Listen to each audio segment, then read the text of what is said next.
আবারও আমি আমার ছাদ বাগান থেকে বেগুন তুলতে আসছি। আসসালামু আলাইকুম, কেমন আছেন সবাই? তো কিছুদিন আগে আমি বেগুন তুলেছি, ওগুলা দিয়ে কয়দিন বেগুনি খাচ্ছি। আর আবারও বেগুন হয়েছে, বেশি বড় হয়ে যাবে, এই জন্য আমি বেগুনগুলা তুলে নেওয়ার জন্য সকাল সকালই ছাদে আসছি। তো আমি বেগুন তোলার পর আবার দেখি ছাদ অনেক ময়লা হয়ে গেছে, আর অনেক পাতা জমে গেছে। তারপর ভাবলাম একটু ছাদটা পরিষ্কার করে চাইছিলাম যে আমার হেল্পিং হ্যান্ডকে নিয়ে ছাদটা পরিষ্কার করব, কিন্তু ও তো আমি একটা করতে করতেই ওর সব কাজ শেষ হয়ে যায়। তাই ভাবলাম যে আমি যতটুকু পারি করে যাই। তো দেখতেই পাচ্ছেন এই পাশটায় ময়লা, অনেক ময়লা। তো আমি সারা ছাদ পরিষ্কার করি নাই, যদিও যতটুকু করেছি আপনাদের সঙ্গে শেয়ার করে নেব। তো আমি বেগুন তুলে তারপরে আবার কয়েকটা টমেটো পেকে গেছে, ওগুলোও তুলে নিচ্ছি, তা না হলে পাখি আবার খেয়ে ফেলে। এই একটা গাছ থেকে মাশাআল্লাহ অনেকবার টমেটো তুলেছি, আর আলহামদুলিল্লাহ অনেক টমেটো হয়েছিল। অনেক টমেটোগুলো ছোট হলেও প্রচুর ধরছিল গাছটাতে।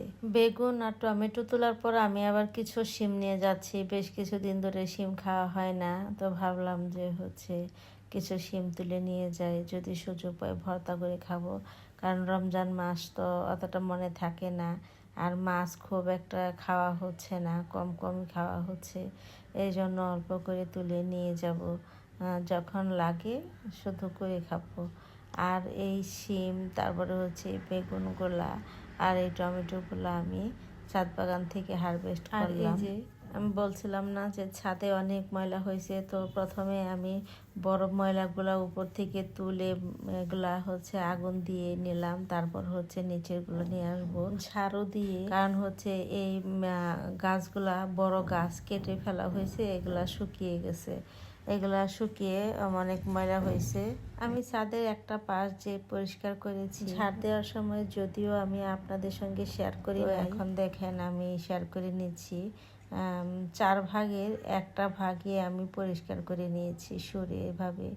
তো এখনো অনেক ময়লা আছে চতুর্দিকে, শুধু আমি একটা পাশে সরে পরিষ্কার করে নিয়েছি।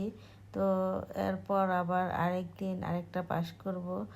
আর আমি এখানে গাছ লাগাবো, নিচের ময়লাগুলো ড্রামের মধ্যে দিয়ে দিছি, আর এই যে এই ছাইগুলাও আমি কাজে লাগাবো। আমি ছাদটা পরিষ্কার করে বাসায় গিয়ে গোসল করে তারপর আবার আসছি ছাদে কাপড় দিতে, কারণ কাপড়গুলো আমি মেশিনে দিয়ে রাখার সময় আমার ছোট বাবাটাকে বলছিলাম যে অনেক রোদ, ছাদে কিভাবে যাব, তাই সে আমাকে এভাবে ক্যাপ দিয়ে দিছে।